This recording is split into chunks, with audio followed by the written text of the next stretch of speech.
From New Orleans, Louisiana, I'm Harry Shearer. Welcome you to this edition of the show. And now, ladies and gentlemen, If you want me to love you, all that you must do is just say so. ladies and gentlemen, the epidemic of folks beginning their answers to questions with the word so proceeds apace. And this week, a cornucopia of them, of those examples of that behavior, is presented for your listening pleasure here on the show.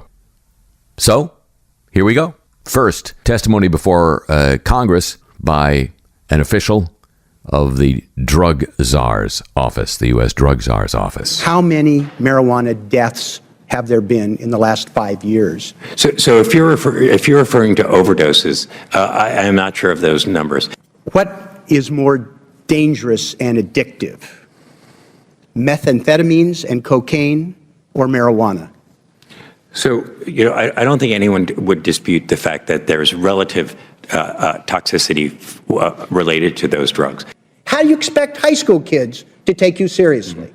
So Representative, I didn't mean to be disrespectful. But I'm very discouraged by your inability to answer questions. So let me tell you, this morning, I spent the bulk of my morning with a number of parents. This is your brain on so. He's high on so. Now, an interview with the grandson of the guy who has those fascinating soap labels, Dr. Bronner. Where did your grandfather learn how to make soap? Sure. So he was a third generation German Jewish soap maker in southern Germany. Was there a tradition of German Jew soap making? Yes. So going back, I guess, Napoleon, it took a while for Jews to get, rights to land and property. Right. Oh, that's and right. all kinds of businesses. I think the aristocratic Jews, I think they're called. The Jewish wealthy class. Yeah. So that was kind of my family. Well, came from nothing, but. Right. And he just made soap. Yeah, he was trained under the guild system of the time. Who came up with that? Your great-great-grandfather? Yeah, well, no, I think my great-grandfather, I guess. So, yeah. How is it made? What makes it so special? So in soap making, you're basically, it's a blend of different oils and fats. I was supposed to memorize them all. You were? Yeah. So when he told you to? Yeah. So it'd be like, what's the 13th? Really? Yeah. His prophecy was what he was really concerned with. Exactly, so after he escaped from Elgin State Asylum, he ran away from the asylum. Yeah, he got out. So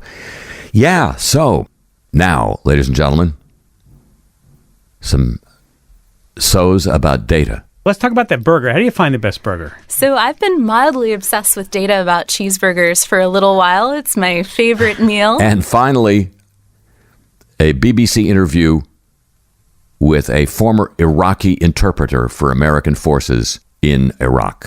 And I think you also threw somebody out of a window. How did that happen? So we have information about one guy, he made a lot of trouble in that neighborhood in Mosul.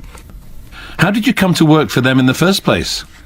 So after all successful mission with military police, they hear about my name, and there is sergeant. He went to the SEALs and he told him, I have one of the best terp I have in all my life. You sometimes use children to reveal a suspect. How did you do that?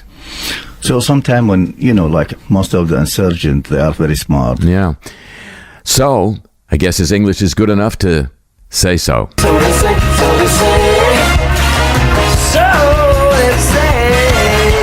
And now, ladies and gentlemen, news of the warm, won't you? Copyrighted. Award-winning feature of this broadcast. Imagine that.